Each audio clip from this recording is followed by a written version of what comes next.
Just a reminder to be quiet, thank you. Imagine having a cold. You have the sniffles. A constant stream of mucus flows inside your head.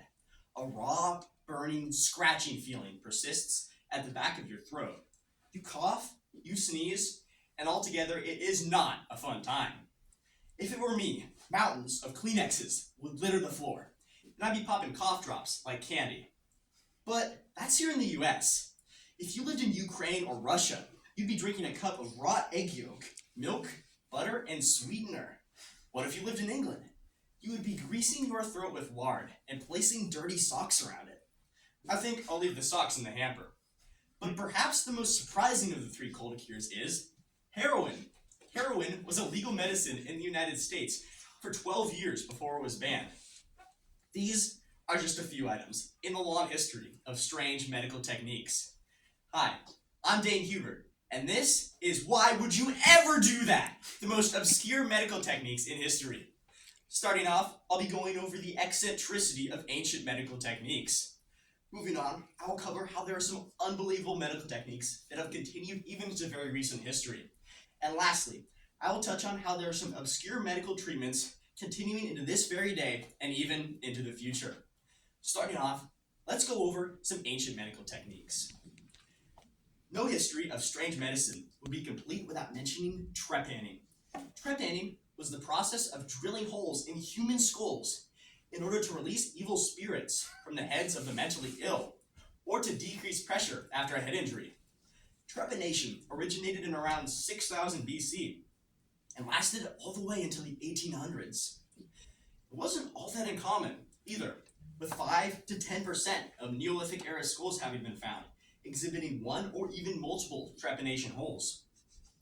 It was fairly widespread as well, with trepan skulls having been found in Europe, China, Siberia, and the Americas. Even more surprising was that the survival rate of the surgery ranged from a remarkable 50 to 100%.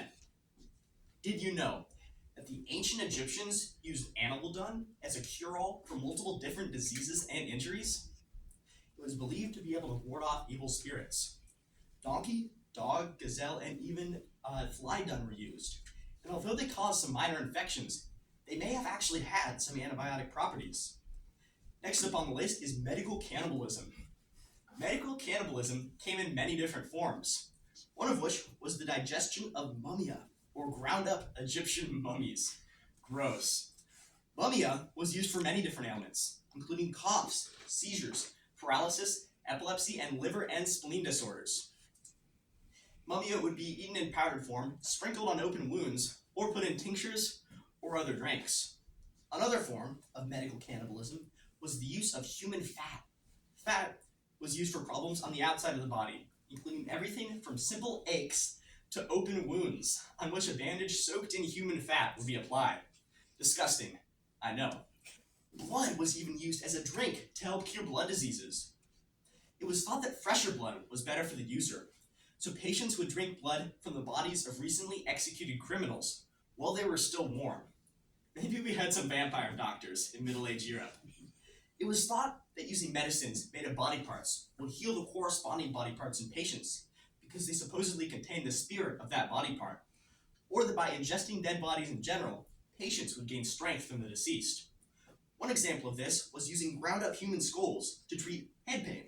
The skull would be ground up and then combined into tinctures or other drinks, or just eaten in powdered form. Thankfully, the practice of medical cannibalism gradually died out, and by the 1700s, it was all gone. Moving on, let's talk about some more recent medicine.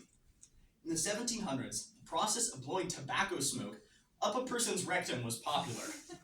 Let me say that again to really let it sink in. The process of blowing tobacco smoke up a person's rectum was popular?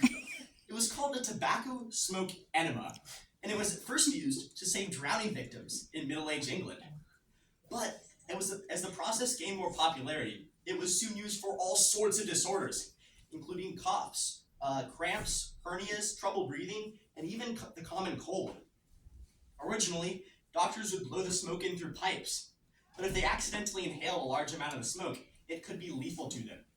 So, the process gained more popularity when bellows were introduced to make it a little bit less risky for the doctors.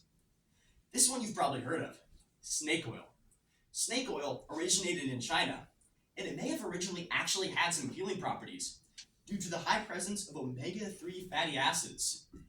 But after it came to the US in the early 1800s, there were a multitude of fake salesmen that took up selling and making fake snake oils around the nation, making it known to this day for being sold extensively by fake salesmen. Next up on the list of why would you ever do that? Heroin and cocaine as common household medicines. Both drugs were popular in the late 18 and early 1900s. Heroin was used as a cough medicine, and cocaine was used for treating toothaches, lethargy, alcoholism, fatigue, and impotence. Cocaine was especially popular. It was an ingredient in Coca-Cola, and